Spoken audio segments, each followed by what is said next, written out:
एक पुरसुकून रात थी। दौर खेतों के बीच एक खामोश सा गांव पड़ा था। चांदनी में सब कुछ ऐसे लग रहा था जैसे सफेद नर्म कपड़ा फैल गया हो। गांव के करीब समंदर था। हवा आहिस्ता आहिस्ता चल रही थी, जिसमें समंदर की नमकीन खुशबू थी। ज़ोहरा अपने माँ बाप और छोटे भाई अली के साथ अपने नानी का दिया हुआ पुराना घर आबाद कर रही थी। घर ईंटों और पुरानी लकड़ी का बना हुआ था, जिस जगह पर भारी भारी अलमारियां रखी थीं और हर कदम पर हिलती हुई टूटी फूटी सीढ़ियां थीं। घर के सहन में चंबेली के फूल खिले हुए थे। उनकी खुशबू हवा के झोंकों के साथ पूरे घर में फैल रही थी। ज़ोहरा दबे कदमों घर के अंदर सो जाने की कोशिश कर रही थी। अचानक किसी ने इसका नाम सरगोशी से पुकारा, ज़ोहरा। ज़ोहरा ने पहचान कर आवाज की तरफ देखा, मगर माँ घर में मौजूद नहीं थी।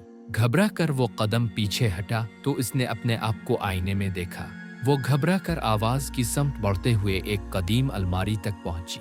इसने आईने में अपनी ही तस्वीर देखी, मगर आईने के आगे कोई नहीं था। जैसे ही इसने हाथ आईने पर रखा, लालटेन के शोले 2 मर्तबा झिलमिलाए।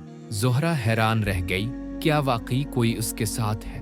अगली रात भी अजीब वाकयात रूनुमा हुए। जब घर सो रहा था, ज़ोहरा ने फिर से अपना नाम सुना, साथ में हल्की सी हंसी भी। बाहर देखने पर सिर्फ चांदनी में बहते दरख्तों के साए थे। सुबह होने पर इसे हैरत हुई कि सहन में पड़ी चंद पुरानी तस्वीरें नीचे गिरी हुई थीं और सोफे पर रखे कुछ खिलौने हिलते मिलते दिखाई दिए। ये सब वाकयात ज़ोहरा को मजीद मुतजस्सिस कर गए थे। आखिरकार ज़ोहरा ने फैसला किया कि वो अपने आंखों से हकीकत जानेगी। इसने अली को कहा कि रात को जागना है। आधी रात को दोनों लालटेन लिए खामोशी से कमरे में बैठ गए।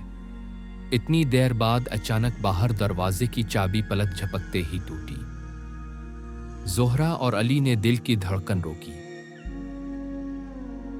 वो दरवाजे के बाहर बढ़े तो बाग में एक साया नजरों से ओझल था, जिसने रोशन लालटेन पकड़ी हुई थी। चंद लम्हों की खामोशी के बाद अचानक वो साया मुकम्मल रोशनी में आ गया। सामने खड़ी इसकी माँ थी। इसने मुस्कुरा कर लालटेन जलाई और खुशी से कहा, सरप्राइज। ज़ोहरा और अली को अब सब समझ आ गया। ज़ोहरा और अली ने अपनी माँ को गले लगा लिया। तब इस पर सब कुछ वाज़े हो गया कि माजी के इन वाक़यात का मकसद क्या था। माँ ने घर को रंग बरंगे गुब्बारों और रोशनियों से सजाया था ताकि ज़ोहरा की सालगिरह का सरप्राइज बना सके। ज़ोहरा ने सोचा कि हर पर्दे में उनका प्यार छुपा हुआ था, हर आवाज में दरअसल उसके अपने लोग थे। ज़ोहरा की आंखों में खुशी के आंसू थे। अंधेरे में सन्नाटे से डर के बजाय अब उसके दिल में खुशी की रोशनी थी। इस रात के बाद इसने ठान लिया कि कभी भी अनजान आवाज से खौफ नहीं करेगी, क्योंकि कभी कभी सबसे बड़ा तोहफा उन्हीं आवाजों के पीछे छुपा होता है। अगर आप ऐसी मजीद कहानियां सुनना चाहते हैं तो हमारे चैनल को सब्सक्राइब करें।